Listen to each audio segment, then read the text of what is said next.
हिंदी कक्षा में बच्चों आपका स्वागत है। हम लोग बच्चों राम लक्ष्मण परशुराम संवाद पढ़ रहे हैं। आज मैं इसका तृतीय पद्यांश पढ़ाने जा रही हूँ। मैंने आपको बताया था कि राम लक्ष्मण परशुराम संवाद तुलसीदास जी की लेखनी से लिखा गया है।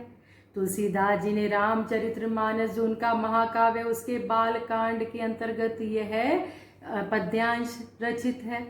और बच्चों मैंने आप लोगों को बताया भी था पहले पद्यांश और दूसरे पद्यांश में कि इसमें राम लक्ष्मण और परशुराम संवाद चल रहा है।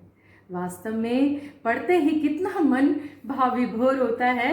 देखिए बच्चों, विहसी लखन बोले मृदुबानी, अहो मुनि सीमा बट जानी, पुनि पुनि मोहि दिखाव कुठारू, चाहत उड़ावन फूकी पहाड़ू। चलिए बच्चों पढ़ते हैं इसे। विहसी लखनु बोले मृदुबानी, अहो मुनिसु महाभट मानी। विहसी यानी हंसते हुए, लखनु यानी लक्ष्मण, बोले यानी बोले, मृदु यानी कोमल, बानी यानी वाणी में। यानी लक्ष्मण हंसते हुए कोमल वाणी में बोले, अहो अरे मुनिसु महाभट मानी। अरे मुनिसु यानी मुनि, महाभट यानी महान योद्धा, मानी यानी मानते हो। यानी जब परशुराम जी के अहंकार पूर्ण बातों को सुना तो लक्ष्मण हंसते हुए क्या बोलते हैं कोमल वाणी में, अरे मुनि अपने आप को तुम महान योद्धा मानते हो।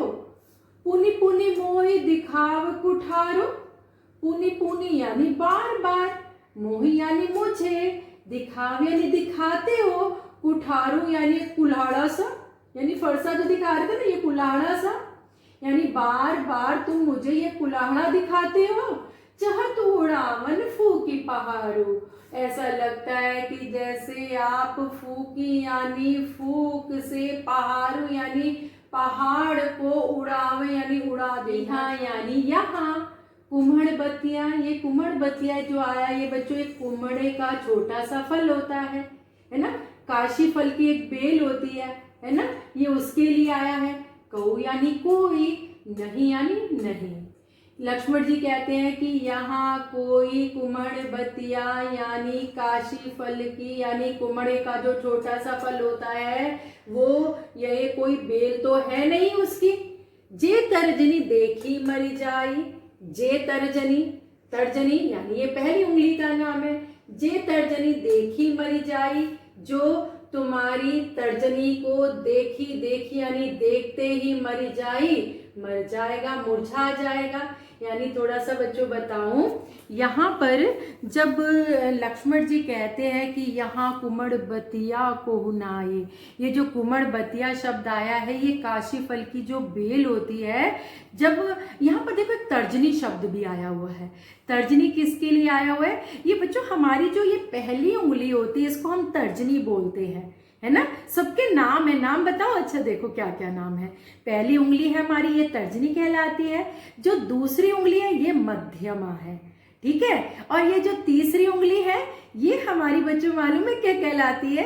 ये अनामिका कहलाती है। और ये जो चौथी उंगली है ये हमारी कनिष्ठिका कहलाती है। और ये तो अंगूठा है ही है ना, ये तर्जनी। यहाँ पर जो तर्जनी आया है वो ये पहली उंगली के लिए आया है। यानी यहाँ कुहड़ बतिया कोहुनाई, कि यहाँ काशी फल की या कुमड़े का कोई छोटी सी बेल तो है नहीं जो तुम्हारी तर्जनी ही देखकर मुरझा जाए। यानी एक आपने अच्छा एक टच मी नोट ऐसा प्लांट है एक आपका छुई मुई का पेड़, आपने देखोगा आप उसको हल्की सी उंगली दिखाते तो वो क्या हो जाता है, एकदम मुरझा जाता है। ऐसी काशी फल की बेल है, इसको आप भी उंगली ऐसे दिखाएंगे, ऐसे करेंगे तो वो क्या हो जाएगी, वो मुरझा जाएगी। तो यहाँ पर ये जो लक्ष्मण कुम्हड़ बतिया कह रहे हैं ये कमजोर उसके लिए कह रहे हैं कि यहाँ पर कोई कमजोर व्यक्ति नहीं है कि जो तुम्हारी गीदड़ भपकियों को देखकर घबरा जाएगा। यानी बार बार तुम कह रहे हो कि मैं अभी इस फरसे से मार दूंगा, ये मार दूंगा, मेरा फरसा इतना शक्तिशाली और ये सब है ना। तो यहाँ कोई कमजोर तो है नहीं जो तुम्हारी इन गीदड़ भपकियों से डर जाएगा। कौन कह रहे हैं? लक्ष्मण जी कह रहे हैं। आगे देखिए बच्चों, देखी कुठारु सरासन बाना, मैं कुछ कहा सहित अभिमाना। देखी कुठारु यानी इस तुम्हारे कुल्हाड़े को, सरासर बाना यानी हाथ में तुम्हारे कुल्हाड़े को देखते हुए, और सरासन, सरासन यानी धनुष बाण, और कंधे पर तुम्हारे इस धनुष बाण को देखकर, सरासन होता है धनुष बाण यानी बाण, बाण, धनुष बाण को देखकर मैं कुछ कहा सहित अभिमाना, मैंने कुछ अभिमान पूर्ण वचन कह दिए थे।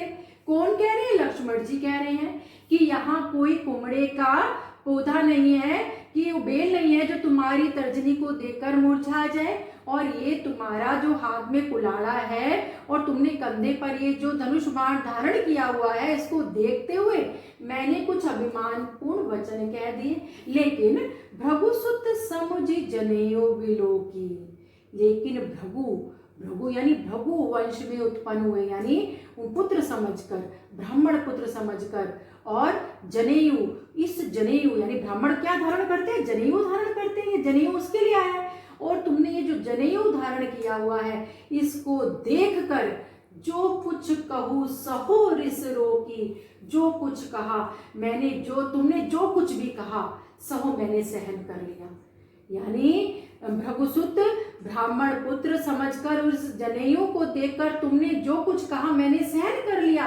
कौन कह रहे? लक्ष्मण जी कह रहे हैं। रिस रोकी, और अपने क्रोध को, रिस का मतलब है क्रोध, रोकी का मतलब है रोक लिया, और अपने क्रोध को रोक लिया। कौन कह रहे हैं? लक्ष्मण जी। आगे देखिए, सुर महिसुर हरिजन अरुगाई, हमरे कुल इन पर न सुराई। सुर, सुर यानी देवता, महिसुर, महिसुर यानी ब्राह्मण, हरिजन, हरिजन हरि के भक्त, हरिजन यानी हरि के भक्त, अरु और गाय, गाय यानी गाय। कौन कह रहे हैं? लक्ष्मण जी कह रहे हैं कि देवता, ब्राह्मण, भगवान के भक्त और गायों पर, हमरे कुल इन पर ना सुराई, हमरे हमारे कुल, कुल यानी वंश में, इन यानी इन सब पर कभी भी वीरता नहीं दिखाई जाती। कौन कह रहे हैं? लक्ष्मण जी कह रहे हैं। आपका क्वेश्चन भी बनकर आ जाता है बीच बीच में कई बार कि रघुपति किन किन लोगों पर दया करते हैं, है ना, तो किन पर वीरता नहीं दिखाई जाती। तो उसमें आप देख सकते हैं कि देवता और ब्राह्मण, है ना, बताया ना मैंने, देवता, ब्राह्मण, भगवान के भक्त और गायों पर कभी रघुपति उन पर वीरता नहीं दिखाते हैं, उन पर दया दर्शाते हैं। आगे देखिए बच्चों, वधु पाप अपकीरति हारे, अगर हम वधु इनका वध कर दें तो पाप पाप लगता है, अपकीर्ति हारे, लेकिन अगर हम इनसे हार जाएं तो अपयश है, अपयश आ जाएगा। लेकिन मारतहु पाप परे तुम्हारे, लेकिन फिर भी तुम अगर मुझे मारने के लिए भी कह रहे हो, लेकिन फिर भी मैं परे तुम्हारे, मैं तुम्हारे परे, पा, पा का मतलब चरणों का, मैं तुम्हारे चरणों का ही स्पर्श करना चाहूंगा। आगे देखिए, कोटि कुलिस सम वचन तुम्हारा, और तुम्हारा तो जो ये वचन है ये करोड़ों पुलिस, पुलिस यानी वज्र के समान है। वज्र बहुत कठोर होता है बच्चों। क्या कह रहे हैं लक्ष्मण जी? किसको कहते हैं? परशुराम जी को, कि तुम्हारा जो ये वचन है ये तो कैसे है? करोड़ों वज्र के समान है। व्यर्थ धरऊ धनु बाण कुठारा, तुमने तो व्यर्थ बेकार में ही धरऊ धारण किया हुआ है, धनुष और बाण और ये कुल्हाड़ा, तुमने तो बेकार में ये कुल्हाड़ा और धनुष बाण धारण किया हुआ है। कौन कह रहे हैं? ये लक्ष्मण जी। किसको कहते हैं? परशुराम जी को। आगे देखिए क्या कहते हैं, जो बिलो की अनुचित कहियो, क्षमो महामुनि धीर, सुनी सरोष भृगुवंश बनी, बोले गिरा गंभीर।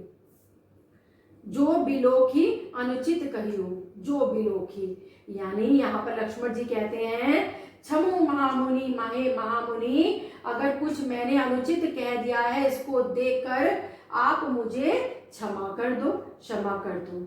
सुनी सरोज भृगुवंश बनी, बोले गिरा गंभीर, इतने में भृगुवंश बनी, यहाँ पर ये परशुराम जी, इतने में परशुराम जी ये सब बातों को सुनकर सरोष क्रोध में आकर गिरा, वाणी गंभीर, गंभीर वाणी में बोले।